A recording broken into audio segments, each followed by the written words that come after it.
Alright guys, we're here one more time with a Truth podcast where we truly try and attempt to restore unity towards happiness. And today we have a very special guest with us today, a very close, intimate person to my heart, and I'm just honored to have him here. I haven't seen him in 3 years, and I'm just going to jump straight to it. I'm going to let him introduce himself. Andres Maria of the Cross. Okay. How are you? Well, I think it's more exciting for me to be here with you, or it's for both of us. I guess I'm a guest, maybe not the special one, but the guest. And I'm excited to be here, visiting my family, visiting my brother, visiting my parents. What I look is what I am. I'm a monk in the Catholic Church, and I'm here, like I said, to visit the family. Live in a monastic community in southern Mexico. Been there for almost 3 years. A founding community, contemplative community of a monastic community in the Catholic Church. Wow, very interesting. For those that know me a little bit here, I grew up in Colombia, Venezuela, Argentina, and moved here. This was my partner in crime. This is my guide now, my spiritual guide. I owe a lot to who I am, to this person. And so therefore we're going to analyze a couple of topics, a couple of things of which we can go more profound and learn a couple of things from just our own personal testimonies, more specifically about your testimony of, some would say, radical change in a way. Mm-hmm. We live in a secular world of relativism where everything is kind of okay at this point. And we kind of immersed ourselves in that lifestyle, didn't we? Mm-hmm. Yes. Years went by, we kind of got it together with the pop culture. We thought it was cool to be the cool. And here we are years later, fast forward, high school, college, and here we are in a time where things perhaps are not the same as you would think they are. How long have you been at the monastery? I've been there for 2.5 years. Like you said, we live in a world of relativism where the truth is what's okay to me. And whatever's convenient for me is okay as long as I get what I want out of it. This is the type of culture or mentality that we've kind of been nourished through our adolescent years. I think anyone that lives in the US can understand that, or can partake in a little bit of it, and it has been somewhat of a radical change. I would say the changes that God makes in a heart when He sees that we allow Him to come in. But so 2.5 years in the monastery, it's been a little bit of a journey to be there, but trying to persevere there. Okay, let's go back a little bit. Before you went into the spiritual life, did you say monastic life? Yes. You were recognized in this town as Andres, state MVP for our soccer school. Okay. For a soccer program at school. Mm-hmm. You graduated high school, went to UNT. You were famously more known for parties and being the rowdy person, being the first one to confront people. You could say not the most patient of people. No. But in the midst of things, this culture would have accepted you as a cool person, as someone to look up to, because you had what a lot of people desire in society, which is popularity. Mm-hmm. So you having all this popularity, you being vice president of your fraternity, or an important position of your fraternity, a lot of people seeking you out for guidance. What made you transform your life from the cool kid into what many may consider as cuckoo, Okay. crazy? Yeah, that's kind of the look that you get when you're wearing this. But like you said, we're the product of our society, and a lot of the TV shows that I watched, they idolize that type of popularity to be able to say that you're the cool guy that can party and drink and smoke and and sleep with girls, and that's what I lived for. That's what I lived for. I thought the most productive thing was to be able to show to my friends how rowdy and cool I could get, and unfortunately, trying to live in that type of materialistic, hedonistic, pleasure-seeking selfishness, you forget a little bit about the important things of the soul. You forget a little bit of those things that really make you happy, which would be peace, tranquility, union with God, knowledge, and all these things I forgot about to be able to self-please myself. And then, so how does this happen? I guess it happens when being very disenchanted with society, being very disenchanted with what I was doing, knowing that maybe to the eyes of many I was happy, knowing in myself that I wasn't happy, knowing that my decisions were not bringing me to true peace with myself and with who now I know is God, really kind of pushed me to make a decision to do something different. Not because I'm brave, not because of any of that, but because I really needed to. I was, I think, putting myself deep into a chain or into chains or slavery to my own pleasures and desires. I was very attached to the pleasures of the flesh, drinking, smoking, being with women, and all this causes some enslavement in the soul where it doesn't seem like it's really free. That contradiction of not being able to be free but yet proclaiming to the world that I'm free was not providing that satisfaction that deep in my soul I was seeking. Also, studying a little bit about the nature of our world current affairs, realized that a lot of the ideals that we lived for, that many of these politicians or artists promoted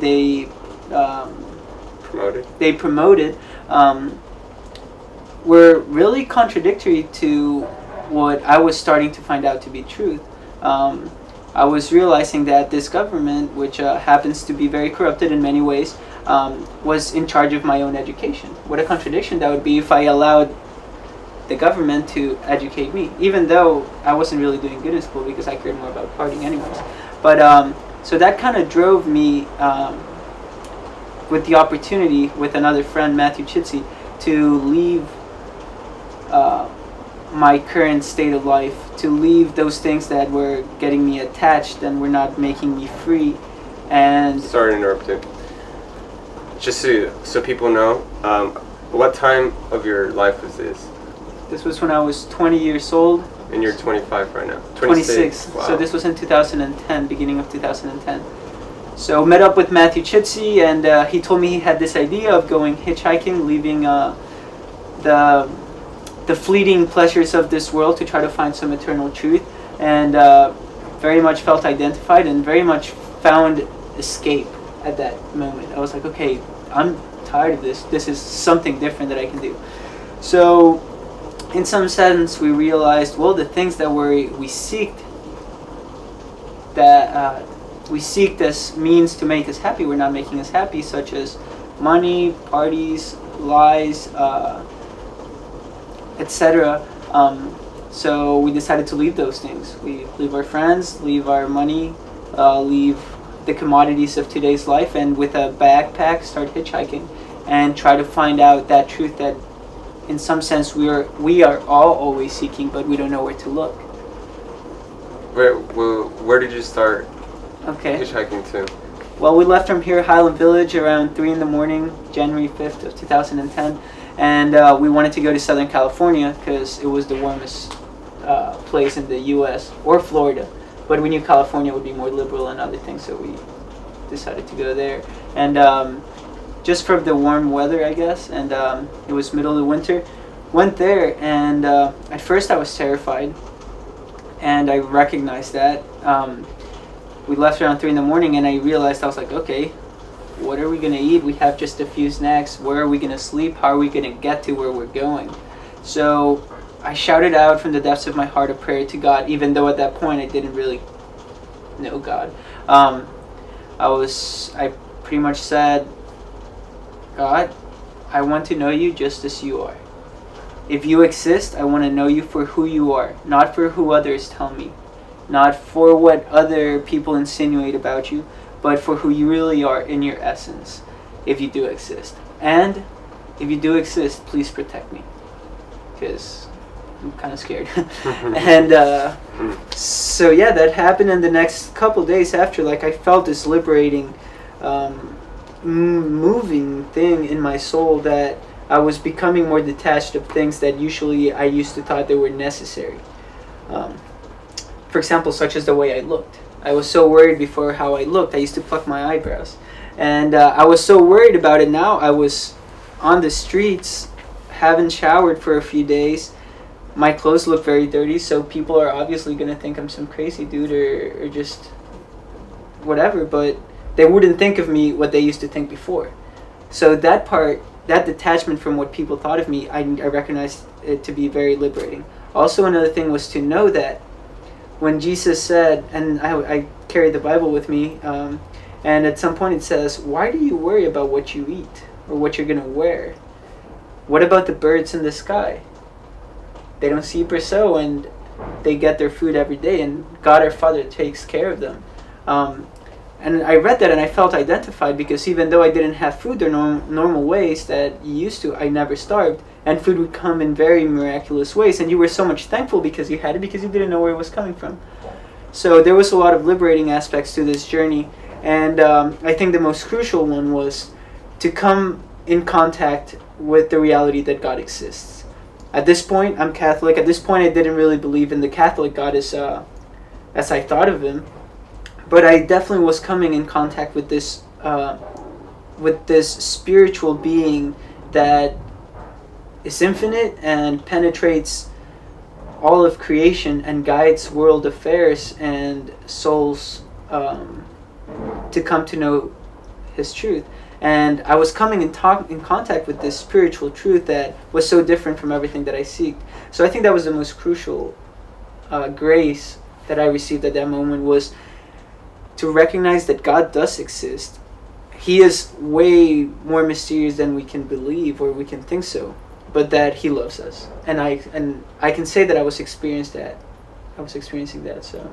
So as he was experiencing liberation, here at home, our parents were drowning in tears of worry, and Matthew's parents were worried as well. I remember that Matthew's parents would come to our house, and they would just all sit together and just cry. Where are our kids? They left with no phone, no money. They didn't even leave a letter, and they didn't leave anybody a warning.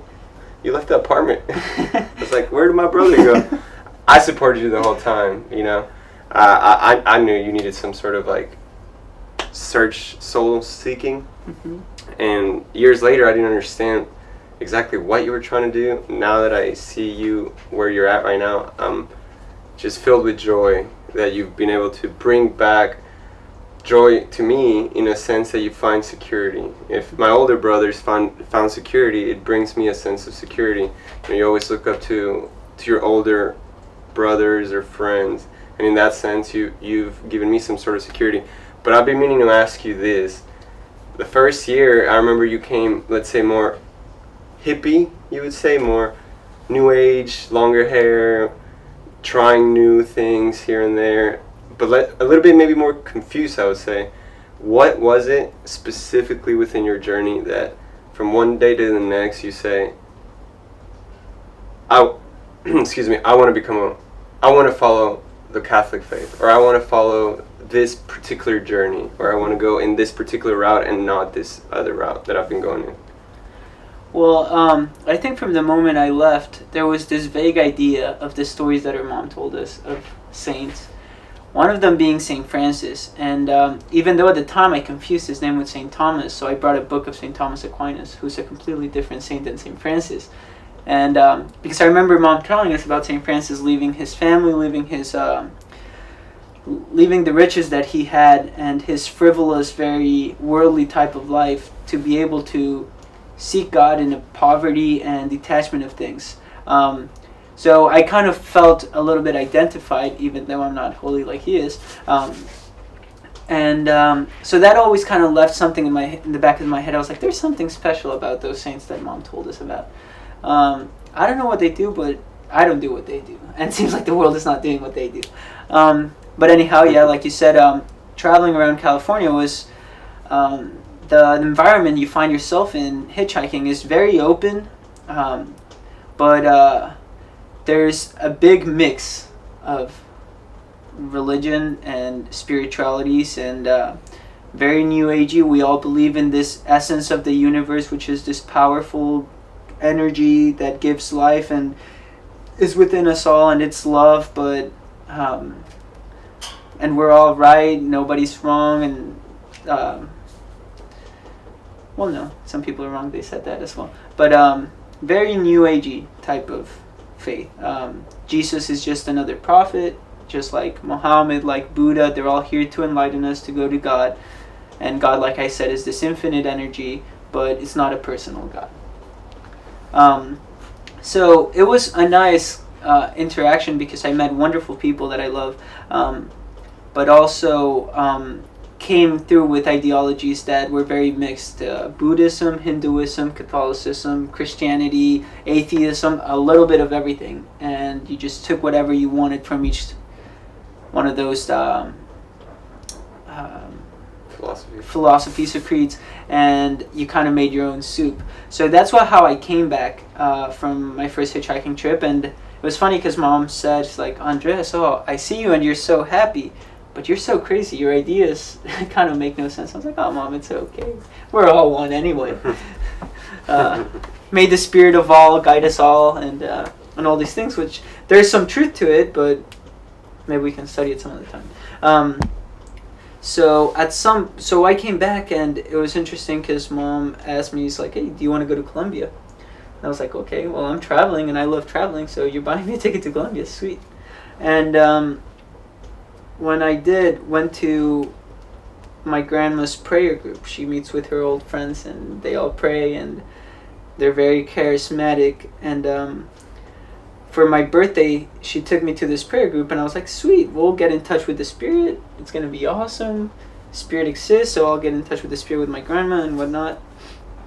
And at the end of like the little talk that they were giving, she asked everyone to come pray for me because it was my birthday. So all these ladies began praying, and as they began praying, my heart started galloping. It was galloping. I could not control it. I felt fire within, and my heart being inflamed with fire. But it gave me great peace, great sense of identity, and profound gratitude towards God. So I recognized, I was like, okay, well, never have I experienced this type of experience before. Even with my psychedelic, crazy bonfires in California, I did not experience this type of love. And this type of love was so free, so plain, so encompassing, so engulfing your soul and embracing it, that I realized, okay, well, if the Catholic Church is as corrupt as they say, how can it produce fruits of peace and of joy in a soul? Because you know a tree by its fruit. But if the fruit is of the faith of these ladies is to bring such peace into my heart, then there's got to be something right. So that's when it kind of clicked. I was like, okay, well, I'm not gonna judge the church anymore as that evil institution that corrupts and enslaves, but I'm gonna try to discover what's that truth that moves these ladies to pray and to be so full of the love of God. So when that clicked in my mind, I began reading the lives of the saints. And that's when you begin discovering that the fruit of the church is not so much the exterior things that we see, but the true richness, the true greatness of the church is the saints that throughout the past 2,000 years they have lived, and they have taken seriously the message of Christ, and they have lived it to its ultimate consequences, many of them giving their life, and all of them giving their life pretty much for Christ, whether they die that way or not. That's a whole nother story. But then I realized these are the role models worth imitating. How can people be so willing to give their life for the good of the other. Saint Editha Stein, she gave herself in Auschwitz so another person may be saved. Father Maximiliano Maria Kolbe, also in Auschwitz, they were going to execute one person, and he offered himself, and he was starved to death. So that person won't be executed, and that person is alive. I don't know if he's still alive, but he was able to be saved by that act of charity. Or how many saints were willing to be starving just so that others could have food. And how many saints were so detached from material things, and they lived completely detached from them in a life of poverty, that I was like, wow, how can people do this? What a wonderful way of detachment, and what a wonderful testimony of love. So when I started coming in contact with these lives, I felt in my heart the desire to imitate them. I still do. I wish I did that better. But I think the saints brought me back to the faith, because they are the living testimony that Christ's message is not dead. And to the contrary, it makes souls alive, and allowing souls to do some of the greatest works that you've ever done. If you don't believe me, I dare anyone to read the life of St. Francis, or the life of St. John of the Cross, or of the first Christian martyrs who were slaughtered, eaten alive by lions, because they believed in Christ.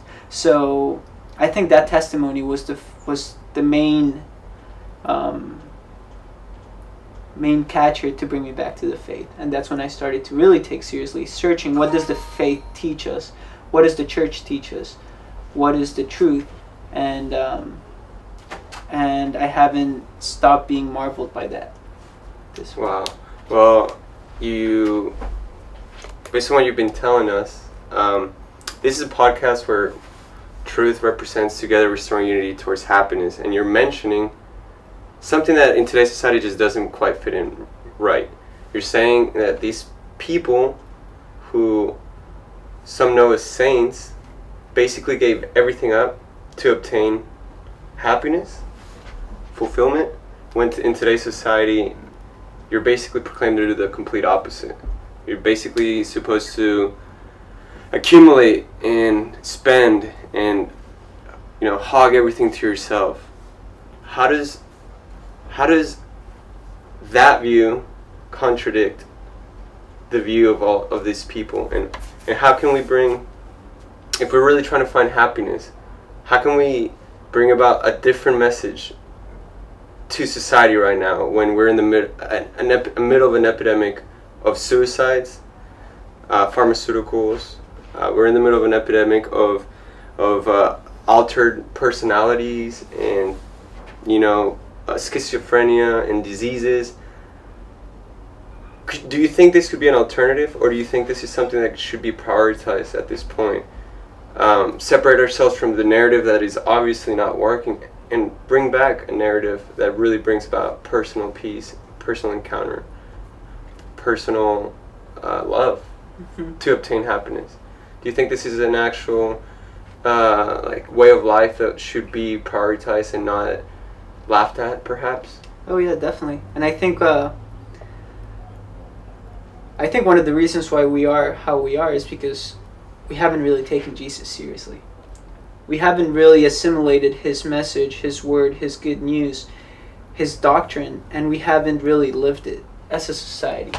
And I think the epidemic that you speak of is the logical result of it. Like you said, we live in a society where our happiness it consists on accumulating power, pleasure, and possessions. And the way that we measure our happiness is on the measurement of how much we accumulate of this. So that's why back in the day, they believed that maybe I was very happy because I accumulated these things in some sense.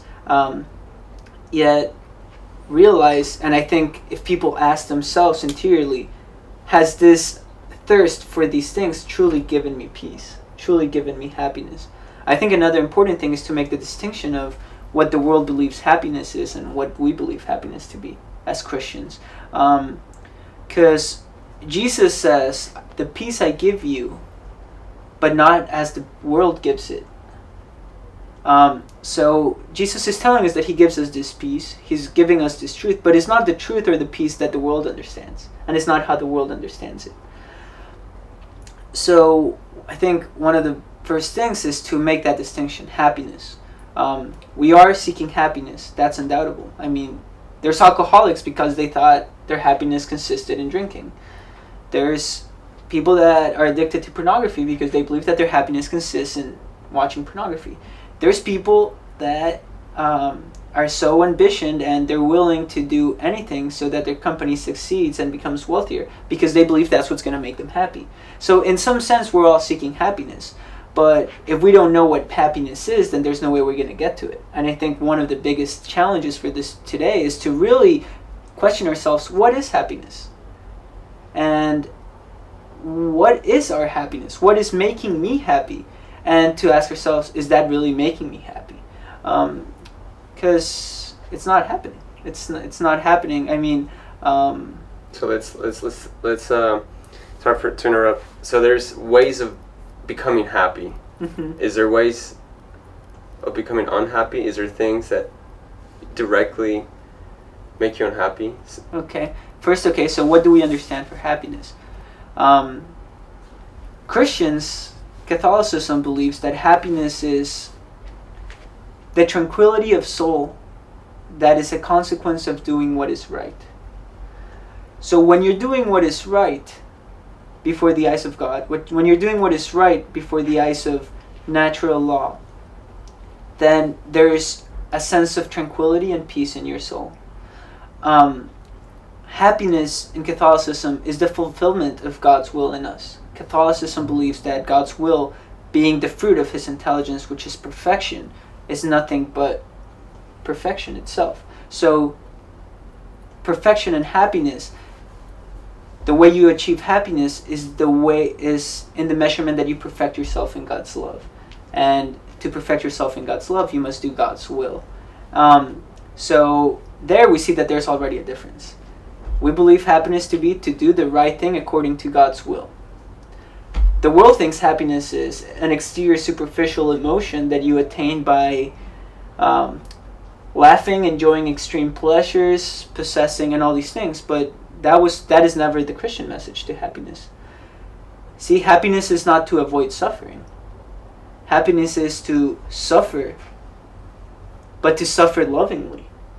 To suffer because we all do suffer, but know why you suffer and unite that suffering to God so you can save many souls. While today's world, we think happiness is not suffering and pleasure. So yeah, I think the saints, they provide an alternative. They provide a great alternative because they, living in the times that they live, they recognize that the way that the majority of the world moves towards is not the happiness that Jesus proclaims.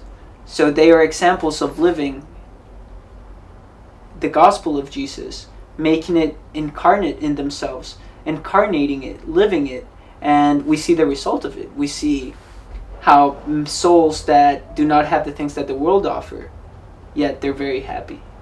Happy in the sense that we have just said it means to us, and not as the world supposes it is. So there's like two contrasts. There's moral good and then moral wrong, which can also be by many described or thought of as sin. Mm-hmm. That's something that I don't really comprehend too much. Yeah. How do you comprehend that?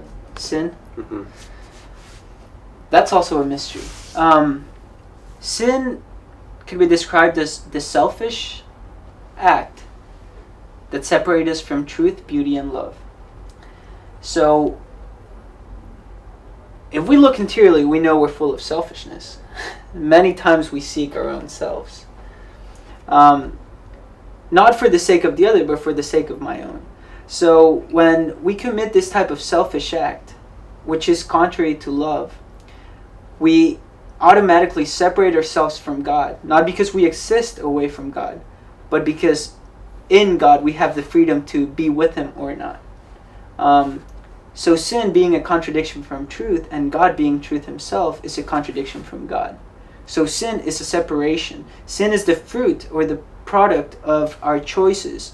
And the fruit of sin is the separation from God, because God cannot be in communion with that which is not truth, perfect, beautiful, love, and unity.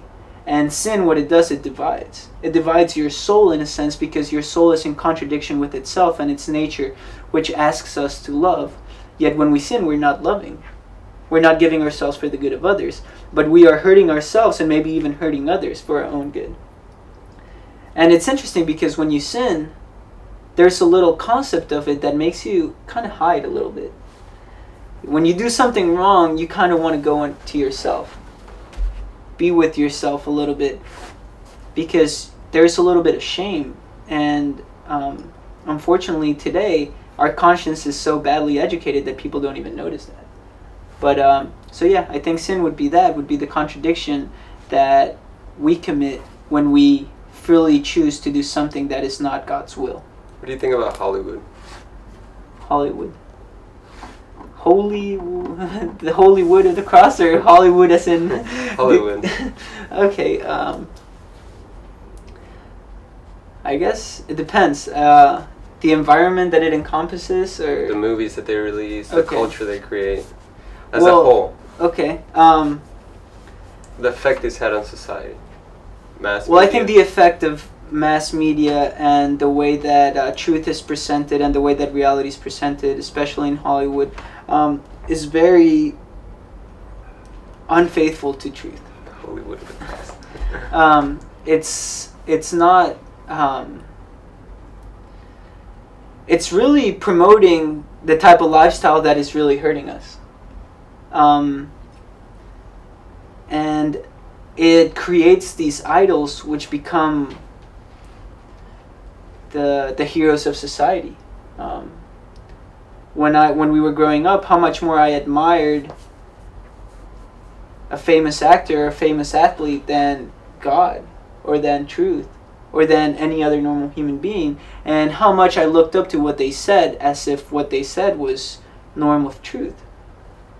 So Hollywood is full of many talented people, but unfortunately it seems that there's a lot of confusion, and I think the fruit of it is a very confused society that is entertained with silly things that really don't bring any edification for the soul.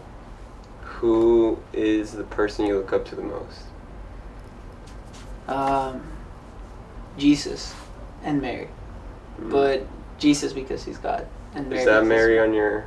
Yes. What are you wearing, first and foremost? How do you call that? It's called a habit. It's composed of this habit, a scapular, a hood, this rope where we have the vows that we make, and a rosary. And that on your chest? And this is the image of Our Lady of Fatima. So in 1917, you guys can look it up, in Fatima, Portugal, there began to be apparitions of the Holy Virgin Mary to 3 kids, 3 little shepherds. And one of them lived until like 10 years ago, Sister Lucia. But she appeared bringing God's desire to earth for souls to convert, for souls to come back to the truth, for souls to come back to the church, for souls to repent from the ways that separate us from God and are harming so much our society. All this in the context of World War I. So she appeared inviting us to come into her heart so that we can find the heart of God, so that we can come to communion with God. And our spirituality is very much, is first of all Christologic, but or Christocentric, but I guess the way that we are more sure of getting to that center is through her mother, Mary, and that's why we have her in our chest. So you say that anybody could speak to Mary? Yeah.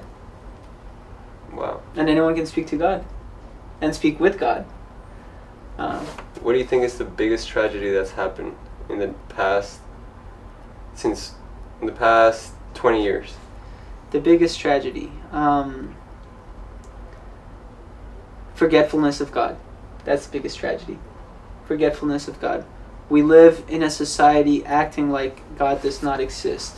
And nature itself is just a wonderful testimony of the existence of that infinitely wise being. How so? St. Bonaventure said that God wrote 2 books through which we can come to know him and come to a relationship with him. One of them being the Holy Bible, which is the revelation where he reveals his intimate life to us. And then there's the book of nature, through which, by contemplating the perfections of nature, the harmony that we find in it, the mystery, the beauty, we can, unless we're very stubborn, not say that there is a creator, and that this creator, that because this creation reflects so much beauty, then how much more beauty must there be in the creator himself? Wow. Yes. That's beautiful. Okay, let's move on to something where, people our age. You're 26, I'm 24. My friends are around the same age. Life goes really, really fast. School, homework, bills, things like that. What advice can you give to people to just kind of be able to relax, to kind of like take a day at a time and unstress? How to bring more peace in their lives amongst this craziness that this life offers? How do you bring some peace back? Well, the author and fountain of all peace is God. And it's impossible to find true peace if you're not with the fountain of peace. So I think one of the things that we need to do is to really reflect on our life, to really meditate and think of who we are and who is God. Then we realize that this life is very short, very, very short. And there's very few things that are really important in this life for each one of us, that are the most important. For example, that the fact that we have a soul. How many people think on the fact that they have a soul? I bet if you ask most Americans right now, it's like, hey, do you believe you have a soul? Most of them will say yes. Well, what is your soul? Do you know because you have a soul that you're immortal? That the essence of your being shall be alive forever? And did you know that you have a soul and a body, but your body, as we can see, is going to be here for 20, 30, 40, 50, 60 years. What happens after? What's happening right now? What are the consequences of the fact that you have a soul, that you live in God, that you're a spiritual being with a body, that you're a soul here in the image and likeness of God? Do we ever think of these truths? I think if we did, then things will slow down a little bit, because then we'll start recognizing what's really important. Also, another thing is prayer. I think people don't really understand prayer. Maybe people don't even pray. Hopefully they do. I know I need to do a lot more of it. Because prayer is the dialogue that we start having with God. It's the act of loving God and being in the presence of God and being in communication with God. And God is a living God, and God speaks to his creatures. Yet we don't listen because there's so much noise. So even if just at waking up we remember the presence of God and how grateful we need to be for God, and offered our day to God and asked for God's protection, guidance, and light and wisdom, then things would start changing. But we need to be faithful to it. I think if we want to find peace in today's busy world, we need to be with the peace. Do you consider yourself a happy person? According to the world, I'm the most unhappy one.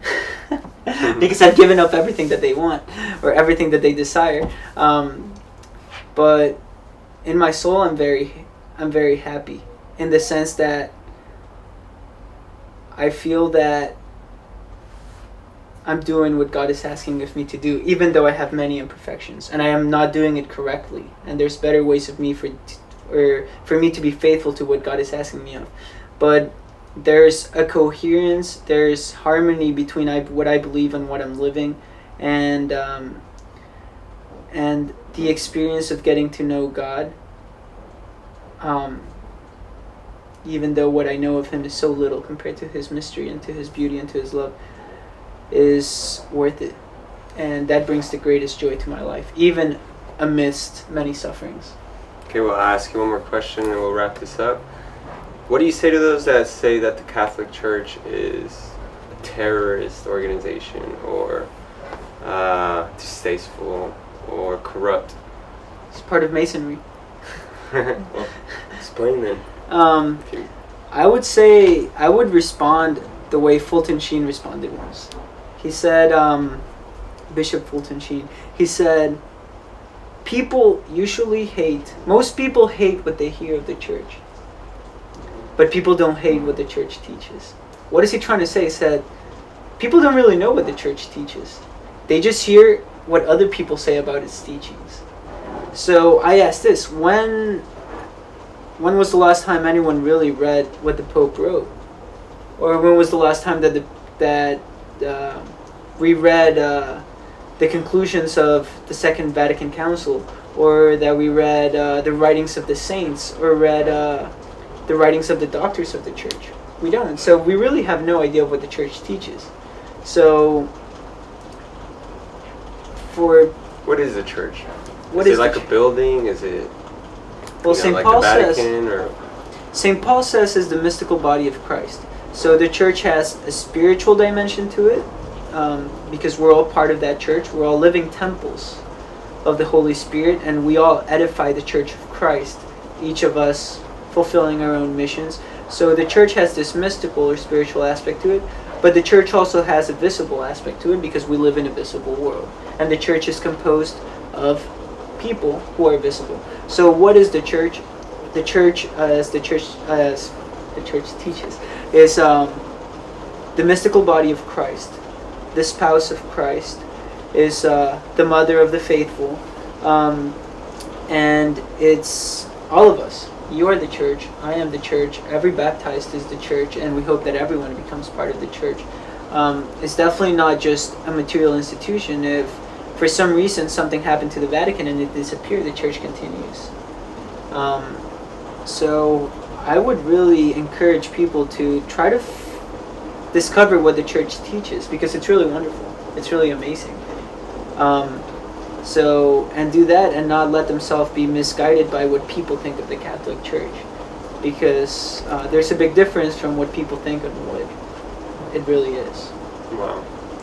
Okay, well, just to conclude, if you like to just tell us where you're at now, what you'll be doing the next year or so, what your community does that you live with, and just some advice or some last words that you think would be proper for all those that are listening or tuning in, for Truth viewers and listeners. Okay. Well, we're in Mexico. We're in the southern state of Chiapas. We're founding a monastic community composed of monks and nuns. Our main charism or spirituality is to be contemplatives, dedicate our life to silent adoration, prayer, study. So when I get back, I'll be studying quite a bit, studying some philosophy and theology to continue my studies for the priesthood. We'll be praying, doing adoration, praying the rosary, and do a little bit of formation. Some of the monks and nuns do some formation to prepare souls to consecrate themselves to the heart of Mary and to the heart of Jesus, to His divine mercy. So yeah, we live a contemplative life, which means to enrich yourself by the contemplation of God and His mysteries, and then let that enrichment be shared to others by the work that we do and the sharing that we do with the people. That's what we do. It's a very simple life, but a very joyful life. Very different from what people would expect, and it's wonderful. I miss the brothers and sisters that are there.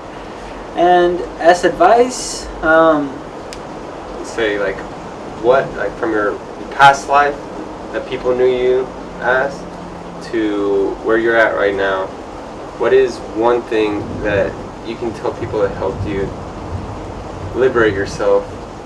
I mean, just simple, quick, just something that you could say that really helped you become who you are today, that perhaps people can find useful for them to find their own purpose, their own path to happiness? What could that be? I would definitely say don't be afraid to question things. Don't be afraid to seek the truth. Don't be afraid for what God may have in store for you. Even if God's plan may require sacrifices, it's definitely worth it. There's nothing compared to the experience of being embraced in the love of God and to know yourself as a child of God and know God as a Father. So not to be afraid. Not to be afraid to seek God. Not to be afraid to be different from society. Not to be afraid to be considered silly for following God or following Christ. And to trust in our Holy Mother Mary and get to know her as well, because she's beautiful and she's very sweet. Wow. Well, you've definitely touched me. You've touched, I'm sure, those that are listening and hearing and watching us on the Truth Podcast Live. This is one of our, like maybe third or fourth. It's a pleasure having you here. We'll try to follow up with Brother Andres Maria of the Cross. You've given us some amazing advice. What do you think about our name, Truth? We need to seek it, we need to be faithful to it, we need to let truth find us also, and be humble to recognize that truth is much, much, much, much more greater than our minds. So to get here it is, together, truly restoring unity towards happiness. If you liked our podcast today, share it, and make sure to subscribe. Thank you.